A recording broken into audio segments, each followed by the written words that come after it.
Virtues of green technologies and innovative developments to tackle some of the most practical and immediate challenges. Recent research by scientists at the University of Exeter. You need to resolve the problems with technology, not consciousness. This is one of the big problems, that you can't solve a problem that your mind isn't capable of solving with a mind that can't solve it. You have to find a mind that can solve the problem. And the only way to solve this problem is through consciousness, because it's through consciousness a different way of living comes. And it's by connecting to something that will inform you how to solve the problem. But by separating yourself from God, which comes through religion, because religion, in my view, is a separation of God. Spirituality is a connection to God. And intelligence is coming from the connection to God. This intelligence is being unconscious. Then trying to solve a problem unconsciously by filling the void of unconsciousness with science, you are going to make mistakes. And this is what they're setting us up to do, to create mistakes so the problem gets worse, so that when they try to solve the problem again, then it will cost us even more, because they've done this before. For instance, in New Zealand, where there were pests, in order to get rid of the rats, they introduced another animal, and then that other animal started destroying the other animals. They've done this in science before, where for some reason there's been a pest, it's been brought in on a ship or something, then they've got another animal to deal with that, and then that animal becomes the pest. And this is going to happen here as well. You're going to try to solve the problem with science, not with consciousness, and then you're going to need more science to solve the problem that the science before was trying to solve, but in fact caused the bigger problem. And that's what's going to happen.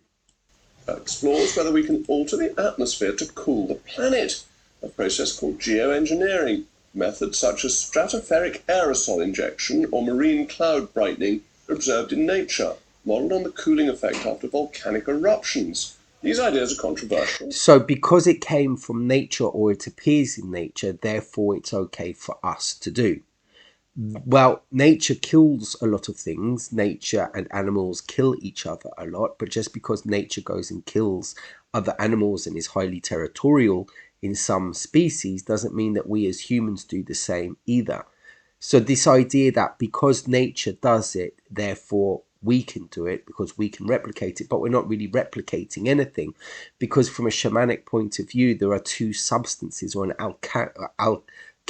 alchemy point of view, there are two substances. You can have the substance of the physical, but you've also got the substance of the ethereal, of the essence. And when you have an apple, the apple that comes from a tree is a physical substance, but also it has the substance of life. When you start to do GMO, you start to genetically modify things, you get the product, but you don't have the essence of the product. And that is what makes you ill, because you have to also consume energy, which is something to do with biophotons. This idea that the whole world is physical and there's nothing non-physical about it that we need is ridiculous. We need things like love, we need kindness, we need hugs, we need energy. And we can't see it, but we know it exists. And they come with perhaps some risks. But shutting down the economy is the... Perhaps some risks, but these risks are going to be huge and enormous, and the risks are going to have massive catastrophic consequences. So perhaps it might cause damage, but if the damage is caused, it's got to be on a global level. Biggest risk of all. Critics argue that geoengineering is dangerous and distracts from real solutions, such as starving yourself and keeping cold, cutting carbon, despite the fact that we've spent decades focusing on cutting carbon, which has made us cold and poor, while other countries take no notice and continue to increase their emissions. Geoengineering. So what he's saying is that we've tried to do the right thing by cutting carbon, but it's caused a problem. Therefore, to solve that problem, we need to do geoengineering. No such thing as we need to become more conscious and we need to change our lifestyles. No, we must maintain the same lifestyles, but we must reduce consumption, which then changes our lifestyles. And because that doesn't work, we now need to carry on with our lifestyles, but now change the planet. It's a very skewed logic. It's rational, but it's also a lie at the same time. It may not be perfect. It represents a new frontier in climate science that we ought to explore if we're serious about mitigating the effects of global warming. Rather than resisting these new technologies out of fear and trembling and the precautionary principle, we should be developing them and understand how they work in nature. Professor James Hayward, who leads this research, argued if world leaders are going to consider these technologies, it's crucial to do the research now to understand how they work and how to minimize side effects. By supporting green innovation, we are equipping ourselves with more tools to deal with climate change instead of relying on big government, economy-destroying costs and restrictions on our freedoms. Well, we need to live in a way which is connected to nature, and we can live also with technology. But the current value system that we have, which is based on economies, which is based on ambition, which is based on greed, which is based on those things, isn't something that a government can solve or fix by redirecting the economy. It's a spiritual problem that people need to love and grow in order to change the way that they act. And then that will change the planet. You see, we aren't children. We don't need a mother or a father. We need ourselves to mother and father ourselves. And we need to make the decisions, not a government making decisions for us.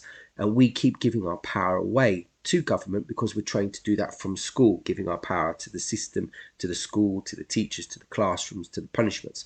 We need to take control. We need to take authority. We need to educate ourselves. And that education comes in the form of real education, not school education. And so what he's trying to say is we need to give our power over to the government to make the decisions for us. Stop thinking of climate change as just about shutting down the economy. The reality is climate change is already here. The question now is how do we adapt? Green technologies and development offer the best path forward. Not about denying climate change, but rather using the practical tools we need to survive and thrive in a rapidly changing world. Human ingenuity is a much better route to solving problems than government. It's not human ingenuity, it's human consciousness. We're not going to get ourselves out of the problem if we don't know what the problem is. The problem is an emotional and spiritual problem, and having ingenuity just pushes the problem further down the road. It's like your leg hurts, so you take painkillers, then your leg stops working, so then you get a false leg, and then the false leg starts to rust, so you get a leg made out of different material. It might have been better in the first place to have figured out that the leg was infected. It might have been better to address that problem rather than waiting for something to come along like science or like ingenuity in order to fix the problem or to fix the pain instead of fixing the problem. Of course, Greens hate it because they want to control your lives. But mitigation offers a route to tackle the events of climate change while improving our standard of living. It is a much better approach and goes with the grain.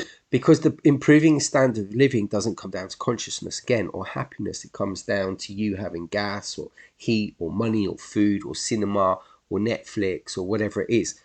You need to have a certain amount of money to be happy. But again, there's nothing about consciousness. There's nothing about trying to resolve internal issues in the human existential problems, which is where a lot of unhappiness and depression comes from. The way to solve the problem is by changing the way that we think and our philosophy and our attitude to the world around us, which is a spiritual issue.